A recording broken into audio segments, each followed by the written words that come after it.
Yogaraj Bhat cinema ಮನದ ಕಡಲು. ಮನದ ಕಡಲು ನಿರ್ಮಾಣ ಇ. ಕೃಷ್ಣಪ್ಪ, ನಿರ್ದೇಶನ ಯೋಗರಾಜ್ ಭಟ್, ಪಾತ್ರವರ್ಗ ಸುಮುಖ, ರಾಶಿಕಾ ಶೆಟ್ಟಿ, ಅಂಜಲಿ ಅನೀಶ್, ರಂಗಾಯಣ ರಘು, ದತ್ತಣ್ಣ ಮುಂತಾದವರು. ಸ್ಟಾರ್ 3/5.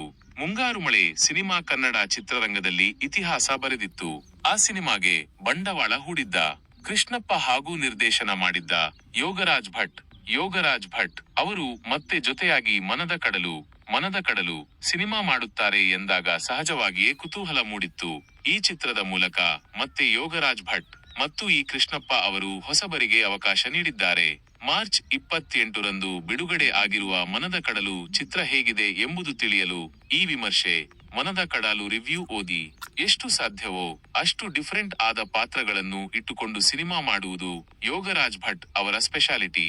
ಮುಂಗಾರು ಮಳೆ, ಗಾಳಿಪಟ ಕಾಲದಿಂದಲೂ ಅದು ನಡೆದುಕೊಂಡು ಬಂದಿದೆ.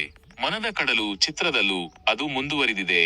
3 ವರ್ಷ MBBS ಓದಿ ಕೊನೆ ವರ್ಷದಲ್ಲಿ ಏಕಾಏಕಿ ಕಾಲೇಜು ಬಿಟ್ಟು ಊರು ಸುತ್ತಲೂ ಹೋಗುವ ಸುಮುಖ ಎಂಬ ಯುವಕನ ಪಾತ್ರವನ್ನು ಕೇಂದ್ರವಾಗಿ ಇಟ್ಟುಕೊಂಡು ಈ ಸಿನಿಮಾವನ್ನು ಮಾಡಿದ್ದಾರೆ. ಕಥಾನಾಯಕನ ಪಾತ್ರ ಮಾತ್ರವಲ್ಲದೆ ನಾಯಕಿಯರ ಪಾತ್ರಗಳು ಕೂಡ ಈ ಚಿತ್ರದಲ್ಲಿ ಭಿನ್ನವಾಗಿಯೇ ಇವೆ.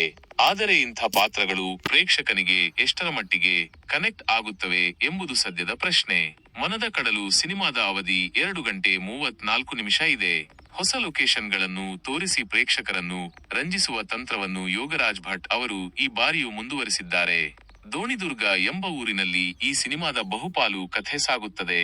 ರಂಗಾಯಣ ರಘು ಅವರು ಆದಿವಾಸಿ ವ್ಯಕ್ತಿಯಾಗಿ ಕಾಣಿಸಿಕೊಂಡು ಪ್ರೇಕ್ಷಕರಿಗೆ ಅರ್ಥವಾಗದ ಭಾಷೆಯಲ್ಲಿ ಮಾತನಾಡುತ್ತಾ ಕ್ಲೈಮ್ಯಾಕ್ಸ್ ತನಕವೂ ಕಾಣಿಸಿಕೊಂಡಿದ್ದಾರೆ.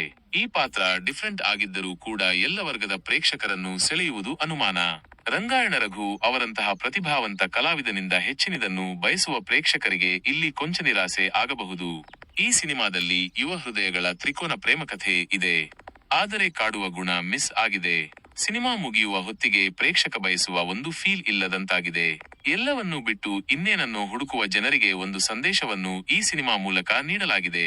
ಆದರೆ ಅದು ಮನಮುಟ್ಟುವ ರೀತಿಯಲ್ಲಿ ಇಲ್ಲ. ಚಿತ್ರದ ಹಾಡುಗಳು ಕೂಡ ಭಾವತೀವ್ರತೆಯನ್ನು ಕಟ್ಟಿಕೊಳ್ಳಲು ಸೋತಂತಿವೆ. ತಿಳಿ ಹಾಸ್ಯದ ಮೂಲಕ ರಂಜಿಸುವ ಪ್ರಯತ್ನ ಮಾಡಲಾಗಿದೆ. ಹಾಗಂತ ಎಲ್ಲ ದೃಶ್ಯಗಳಲ್ಲೂ ಅದನ್ನು ನಿರೀಕ್ಷಿಸುವಂತಿಲ್ಲ. ಹೊಸ ಕಲಾವಿದರಿಗೆ ಬೆಂಬಲ, ಪ್ರೋತ್ಸಾಹ ನೀಡಬೇಕು ಎಂಬುವವರು ಮನದ ಕಡಲು ನೋಡಬಹುದು. ನಟ ಸುಮುಖ ಅವರು ಯೋಗರಾಜ್ ಭಟ್ಟರ ಹಳೆ ಸಿನಿಮಾಗಳ ಹೀರೋಗಳನ್ನು ನೆನಪಿಸುತ್ತಾರೆ. ನಾಯಕಿಯರಿಗೂ ಈ ಮಾತು ಅನ್ವಯ. ಅಂಜಲಿ ಅನೀಶ್ ಮತ್ತು ರಾಶಿಕಾ ಶೆಟ್ಟಿ ಅವರು ತುಂಬಾ ಸಹಜವಾಗಿ ತಮ್ಮ ಪಾತ್ರಗಳನ್ನು ನಿಭಾಯಿಸಿದ್ದಾರೆ. ಹಸಿರು ಪರಿಸರ, ತಂಪೆನಿಸುವ ಜಲಪಾತ, ಚುರುಕು ಸಂಭಾಷಣೆ ಮುಂತಾದವುಗಳಿಂದ ಯೋಗರಾಜ್ ಭಟ್ ಅವರು ಈ ಚಿತ್ರದಲ್ಲಿ ಸಿಗ್ನೇಚರ್ ಹಾಕಿದ್ದಾರೆ. ಇಷ್ಟನ್ನು ಮಾತ್ರ ನಿರೀಕ್ಷಿಸುವವರಿಗೆ ಮನದ ಕಡಲು ಖುಷಿ ಕೊಡಬಹುದು.